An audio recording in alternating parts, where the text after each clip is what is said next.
Collaboration is the key. Research for development thrives when we connect with global partners, exchange knowledge, and share innovations. So dahil po dito, mas malakas ang ating research ecosystem mula sa pagpapalakas ng kapasidad ng ating researchers and scientists hanggang sa maghatid po tayo ng long-term solution sa ating agri-fishery sector. Kaya naman sa episode na ito, bibigyan natin ng spotlight ang international linkages, partnerships, and ASEAN engagements ng DA-BAR. My name is Ronan Pido, and welcome to Research Talks. To further discuss one of our collaborative programs, we are joined by the head of BAR's Planning and Monitoring Unit, Dr. Gian Carlo Espiritu. Magandang araw po. Magandang araw, Ronan. Magandang araw, Sir Eric. We are also joined by one of BAR's dedicated technical staff from the International Relations Section, Sir Eric Morales. Magandang araw po, sir. Magandang araw. So let's start po muna sa bigger picture, no? Our office is known to be very active pagdating sa pag-build ng international relations, pagdating sa agri-fisheries sa research natin. So, Sir Gian, pwede niyo po bang i-share sa amin, ano po ba yung primary motivation natin sa pag-push ng international partnership sa agri-fisheries research? At saka, ano po ba yung mga challenges na gusto nating tugunan dito? Yes, thank you, Ronan. Generally, ang nagmo-motivate sa BAR ay ang ating vision. Ang vision as the lead research and coordinating agency of the department, kailangan kasi nating makasabay sa ating mga neighboring countries, lalong-lalo na dito sa Southeast Asia. So, yun yung unang-unang nagmo-motivate sa atin. Dahil din sa mga pressing issues ngayon, hindi lang sa national, but globally, na andyan ang ating mga climate change issues. So, sa atin sa Philippines, medyo malaki ang epekto nito sa agri and fisheries. So, kailangan nating makipag-share ng knowledge sa ating mga international partners kung paano sila nakaka-cope up or solve itong mga problems na ito. So, aside from the climate change, naandyan din naman ang ating mga, una-una, ang ating low productivity ng mga ating pananim. Bilang sa Philippines, pare-parehas din naman ang ating mga tinatanim sa ating mga karatig bansa. So, meron silang mga alam na hindi natin alam na pwede nating magamit at makaka-benefit sa atin.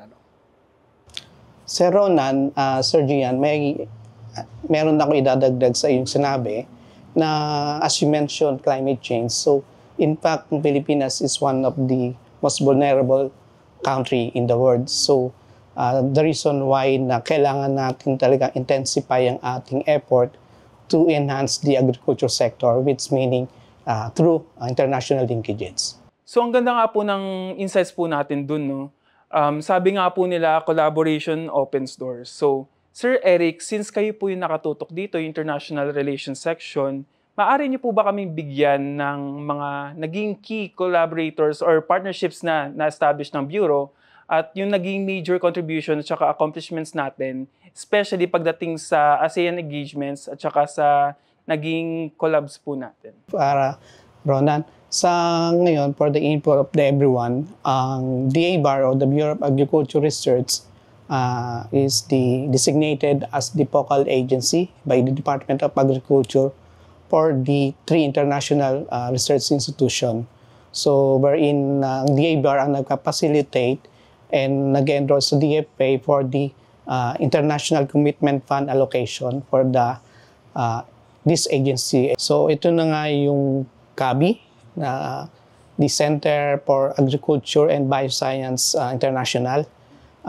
It is a non-profit organization based in UK. It provides technical support to Philippines, and also it allows us pre-access sa kanilang international online publishing. So, mostly for agriculture related data ang obtain natin from this online library ng CABI. And then we have also the CGIR. Ito yung Consultative Group for International Agriculture Research. It's also consists of different research centers located in different parts of the world, wherein we have some engagement with some of the research centers of CGIAR, so like URI, WorldFish, ICRISAT, wherein we have some collaborative joint research project with them in the past. And then we have also the IRI, which is also a part of the CJAR. So as we know, the IRI, or the International Rice Research Institute, located in Los Baños, Laguna. So IRI is also part of CGAR, or the CJAR.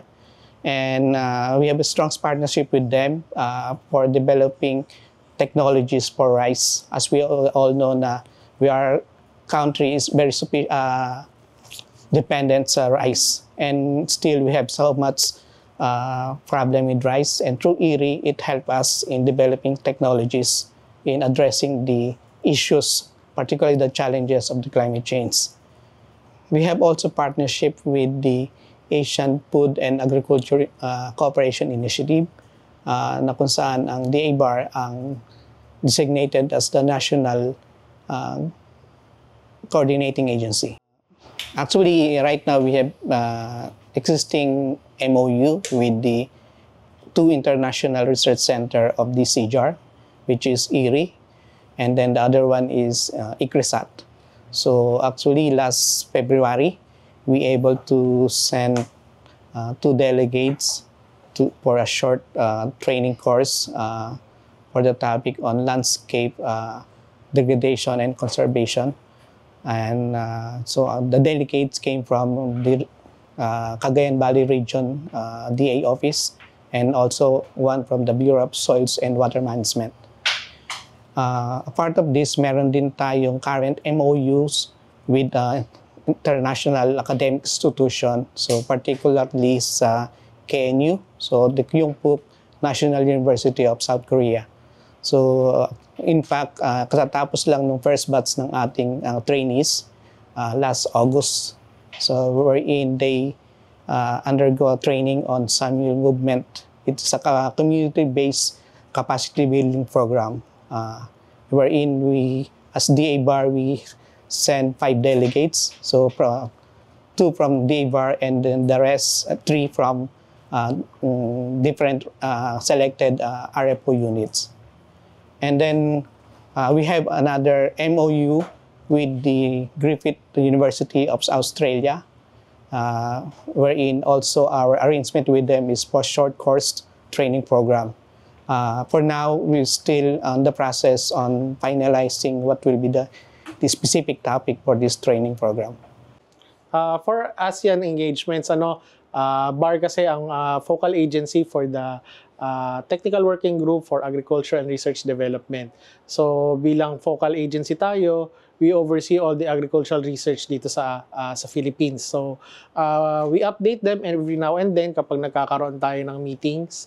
So with the oversight din po ng ating senior official, which is of course the DA. So nagagay din po natin ang mga iba-ibang agencies natin on the other technologies that are available in our neighboring countries. Sir Gian, paano po ba natatranslate yung mga collaborations na to into long-term benefits para sa ating researchers, farmers, and fisher folks? At saka, especially po doon sa capacity building at saka sa ASEAN engagements po natin.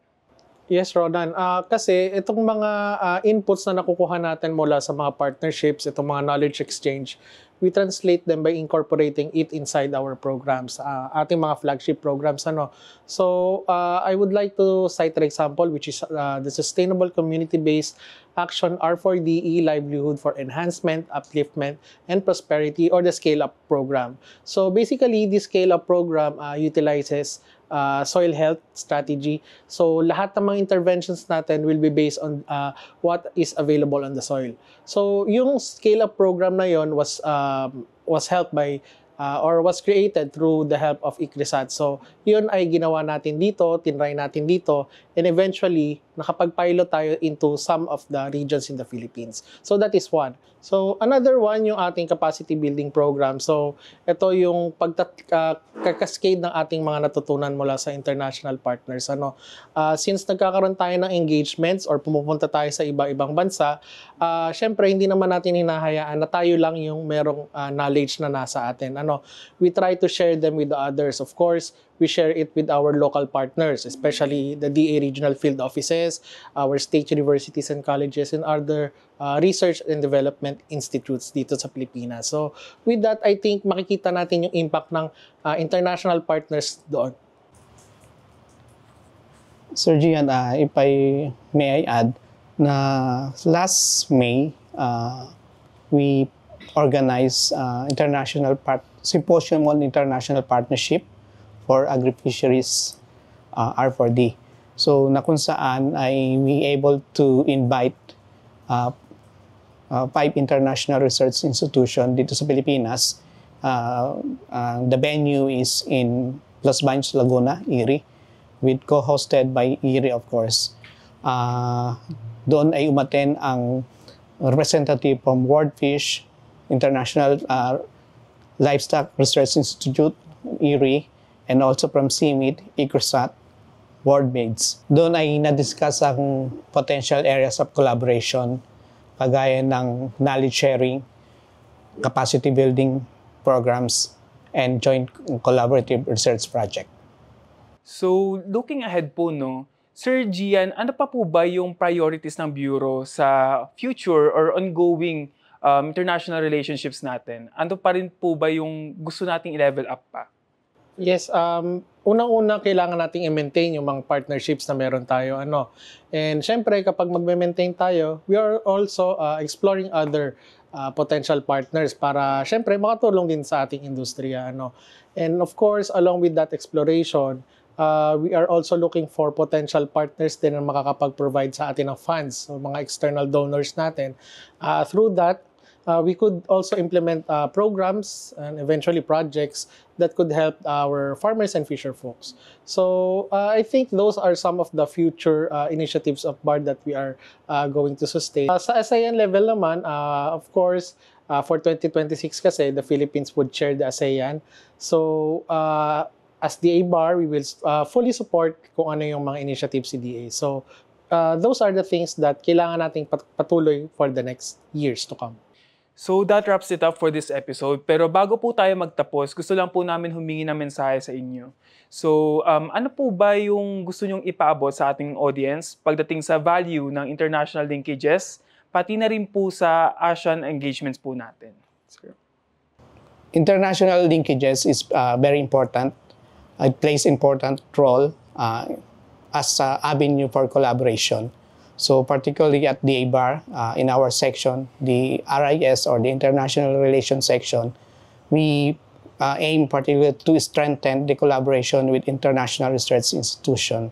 So particularly we want to increase the capacity of our local researchers, technical staff in addressing the challenges in agriculture sector.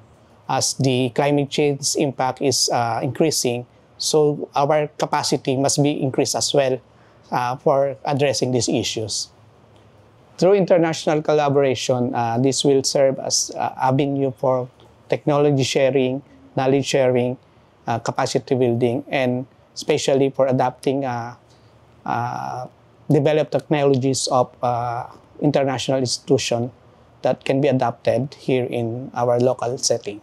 The ABAR, we are committed to strengthen our linkages with our international partners in order to develop the agriculture and fisheries sector of the country. Of course, with the DA, we are fully committed also to support our Research for Development initiative towards a food-secure agriculture of the Philippines.